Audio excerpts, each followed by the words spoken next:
17/9/2025 శ్రీ సత్యసాయి జిల్లా కదిరిలో అంబేద్కర్ గారి విగ్రహం దగ్గర బహుజన సమాజ్ పార్టీ ఆధ్వర్యంలో కమ్మారెడ్ల పార్టీల ఆటవిక అరాచక పాలనలను నిరసిస్తూ విజయవాడలో గాంధీనగర్ ధర్నా చౌక్ వద్ద 24/9/2025 జరుపు దళిత రణబేరికి 50 మంది బహుజనులు తరలి రావాలని పిలుపునిస్తూ పోస్టర్ను విడుదల చేయు కార్యక్రమానికి జిల్లా కార్యదర్శి యాటగిరి రామచంద్ర ప్రసాద్ గారు అధ్యక్షత వహించగా మిగతా సభ్యులందరూ హాజరై బహుజన నాయకులు మన హరిప్రసాద్ గారు మిగతా మిత్రులందరూ హాజరైనారు. ఈ సందర్భంగా వాళ్ళందరికీ స్వాగతిస్తూ మరి ముఖ్య అతిథిగా బీఎస్పీ రాష్ట్ర కార్యదర్శి సంపాదన గోవింద్ గారు హాజరై మాట్లాడుతూ రాష్ట్రంలో కమ్మారెడ్ల పార్టీల ఆటవిక అరాచక పాలన వలన ఎస్సీ ఎస్టీ బీసీ మైనార్టీలు తీవ్రంగా నశించి కృషించి అన్యాయమైపోతున్నారు.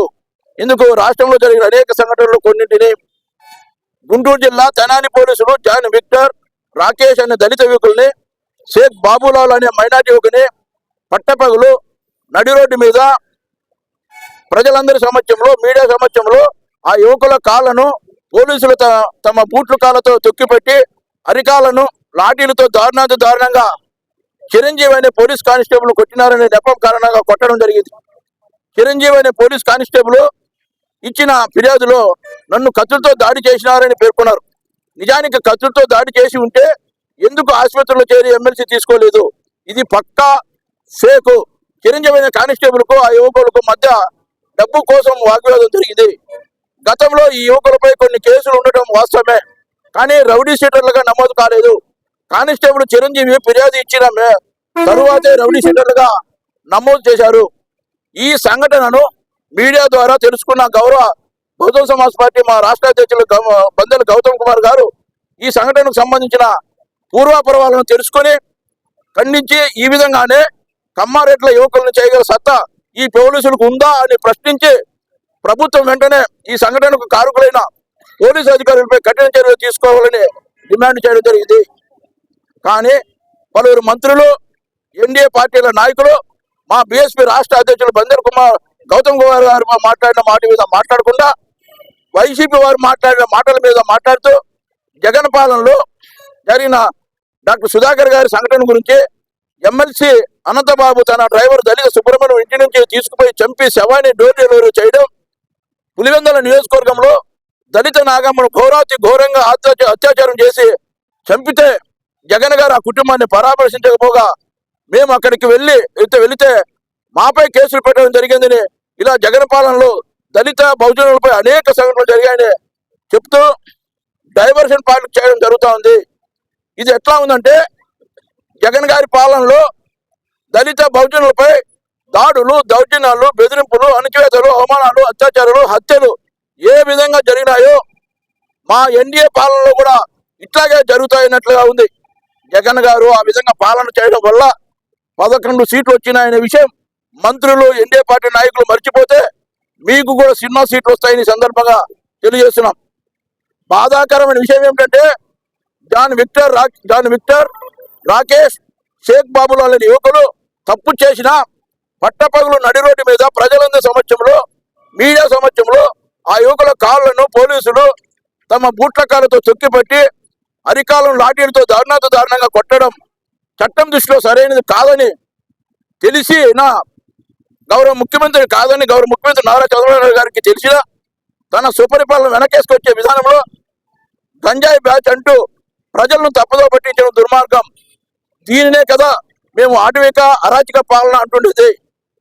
మహాన్యూస్ టీవీ ఛానల్లో బీఆర్ఎస్ పార్టీ వారు మా పార్టీ చేయని వాటిపై చేసినట్లు చూపించడం జరిగిందని మహాన్యూస్ టీవీ ఛానల్ ఆఫీసుపై దాడి చేయడం జరిగింది.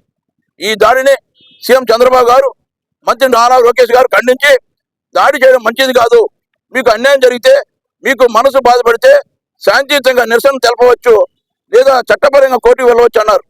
ఇక్కడ జాన్ విక్టర్, రాకేష్, షేక్ బాబులాల్ విషయం అయితే గంజాయి బ్యాచ్ అంటున్నారు. మరి మహాన్యూస్ టీవీ ఛానల్ దాడి విషయంలో చంద్రబాబు గారి, లోకేష్ గారి బ్యాచ్ ఏది? కమ్మ బ్యాచా? జగన్ గారి పాలనలో బీసీలకు చెందిన అమర్నాథ్ గౌడ్ తన అక్కను వెంటబడి ఎందుకు వేడిపిస్తున్నావని వెంకటేశ్వరరెడ్డిని అడిగినందుకు నన్నే అడుగుతావా అంటూ వెంకటేశ్వరరెడ్డి అమర్నాథ్ గౌడ్పై పెట్రోల్ పోసి నిప్పంటించి చంపడం జరిగింది. ఆ అమర్నాథ్ గౌడ్ అక్కను టీడీపీ నేత నారా లోకేష్ గారు అనేక ఎన్నికల మీటింగుల వేదికలపైకి రప్పించుకొని టీడీపీకి అనుకూలంగా ప్రచారం చేయించుకొని బీసీల చేత ఓట్లు వేయించుకోవడం జరిగింది.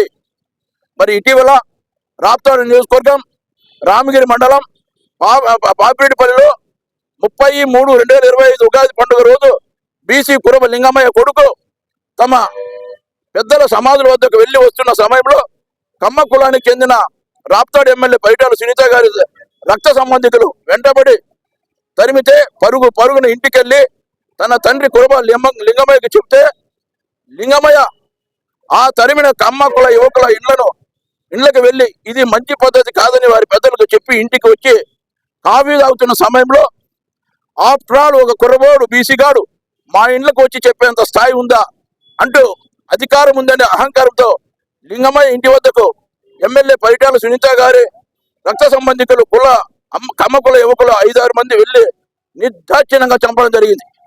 మరి ఈ దుర్ఘటనకు సంబంధించి ఎందుకు నారా లోకేష్ గారు కానీ ముఖ్యమంత్రి చంద్రబాబు గారు కానీ ఇంతవరకు స్పందించలేదు? ఇది ఆటవిక పాలనకు అరాచక పాలనకు ఒక ప్రత్యక్ష నిదర్శనం కాదా అని అడుగుతున్నాం. అలాగే శ్రీ సత్య జిల్లా రాప్తాడు నియోజకవర్గం రామగిరి మండలం ఏడుగుర్రాలపల్లిలో 6 నెలలుగా టీడీపీకి చెందిన 14 మంది యువకులు దళిత బాలికపై సామూహిక అత్యాచారాలు చేయడం అత్యంత అమానీయం. ఇది సభ్యసమాజం సిగ్గుపడే ఘటన. గమ్మత్తు ఏమిటంటే అధికార పార్టీ ఎమ్మెల్యే పరిటాల సునీత గారి స్వగ్రామం వెంకటామరపురానికి కూతవేటు దూరంలో జరగడం అత్యంత దుర్మార్గం. తెనాలిలో 2 దళిత యువకుల్ని ఒక మైనార్టీ యువకుడిని పోలీసులు బహిరంగ శిక్షించడంలో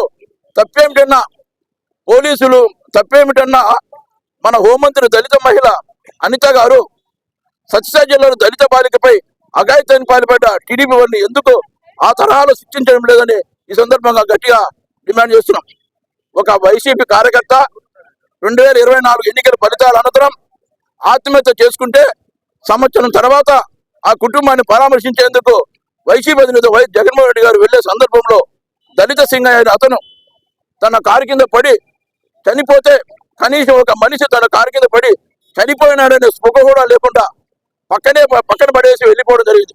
అదే కారు కింద ఒక రెడ్డి గారు ఇతర అగ్రవర్ణాల వ్యక్తితో చనిపోయి ఉంటే ముందుకు పోయి ఉండేవాడా? బలహీన వర్గాలకు చెందిన వ్యక్తి అయినందున సింగయ్యను పట్టించుకోకపోవడంతో పాటు మొదట తన కారు కింద పడలేదని పక్కతో పట్టించే ప్రయత్నం చేశారు. చివరికి వీడియో విజువల్స్ పోలీసులు నిర్ధారించడం జరిగింది. ఈ విధంగా రాష్ట్రంలో ఎస్సీ ఎస్టీ బీసీ మైనార్టీలు కమ్మారెడ్ల పార్టీ ఆటవిక అరాచక పాలన వలన తీవ్రంగా నలిగి నశించి కృషించిపోవడం మన కళ్ళ ఎదురుగానే చూస్తున్నాం. దీనికి విరుగుడుగా బాబాసాహెబ్ డాక్టర్ బిఆర్ అంబేద్కర్ గారు సాధించి ఇచ్చిన ఓటును మాన్యశ్రీ కాంశీరామ్ గారు మొత్తం తన వ్యక్తిగత జీవితాన్ని త్యాగం చేసి స్థాపించిన బహుజన సమాజ్ పార్టీకి వేసుకొని రాజ్యాధికారం తెచ్చుకుంటే మన జీవితాల్లో వెలుగులు వస్తాయని ఎస్సీ ఎస్టీ బీసీ మైనార్టీలు అందరికీ మనవి చేసుకుంటూ బీఎస్పీ రాష్ట్ర నాయకత్వంలో విజయవాడలో 24/9/2025 జరుపు దళిత రణబేరి మహాధర్నాను 50 మంది బహుజనులు పాల్గొని జయప్రదం చేయాలని మనవి చేస్తూ జై భీమ్ జై భారత్.